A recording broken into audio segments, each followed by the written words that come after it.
Can you believe this, Vladimir? An honest-to-goodness alien spacecraft, right here in the middle of the Sahara Desert. I know, it's incredible. I've never seen anything like this before. The level of technology is simply mind-boggling. Look at the alloys and materials they used, nothing like anything we've developed on Earth. And did you see the size of those skeletons we found inside? Massive, at least 10 meters tall. These must have been a race of giants. Remarkable. I've never heard of any human civilization that could produce beings of that stature. This spacecraft and its occupants must be of extraterrestrial origin. But the big question is, how old is this thing? Based on the state of decay and corrosion, I'd estimate it's been here for hundreds, maybe even thousands of years. Just think of the implications, an advanced alien civilization visiting Earth in the distant past. Absolutely. This changes everything we thought we knew about human history and the development of civilization. We'll need to re-evaluate all our timelines and origin theories. Look at this device. I will press this button to see what happens. Oh dear. This is like a 3D virtual diary recorded by the astronauts. Listen. As I sit here, trapped amidst the wreckage of our doomed craft, I can't help but reflect on the series of events that led my family and I to this desolate, alien landscape. The downfall of our once great civilization on the planet you call Mars, or as we know it, the Land of Kair, was a slow, agonizing process. We had become so blinded by our own arrogance and hubris that we failed to heed the clear warnings of the coming calamity. In our quest for dominance over the other mother spheres of this solar system, we had grown cruel and disrespectful toward the natural laws and the cultures of our cosmic neighbors. The true Creator had commanded us to uphold these ancient traditions, but we cast them aside in our pursuit of power and technological supremacy. And so the Land of Kair descended into chaos. Our climate systems fell into disarray, temperatures plummeting to unbearable levels. Food supplies dwindled, and panic set in among the people. But our corrupt leaders, drunk on their own self-importance, refused to acknowledge the truth that our world was dying. It was only through my own diligent research and scientific analysis that I was able to see the grim reality unfolding. I knew we had to flee, and quickly, if any of us were to have a chance at survival. With my family in tow, I hastily prepared our luminous celestial craft for departure, hoping to find refuge in one of the sparse colonies scattered across this solar system. The journey was arduous, taking many long months as we traversed the vast, empty void between worlds. I kept a vigilant watch, constantly monitoring our systems and navigating through treacherous asteroid fields.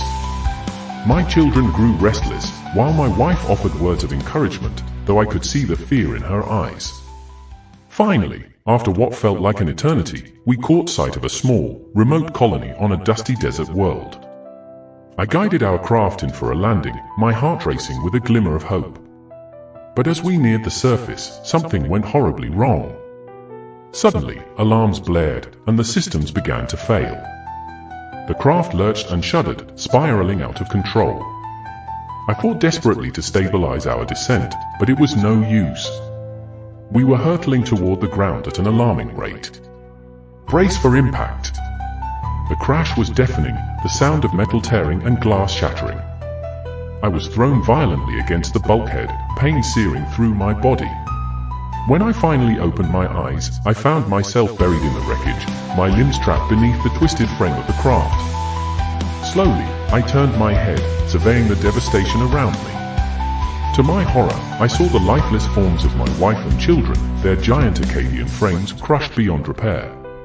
Tears streamed down my face as I realized our quest for a new future had met a tragic end. I tried to call out, to see if any of them still clung to life, but the words caught in my throat, replaced by agonized cries of anguish.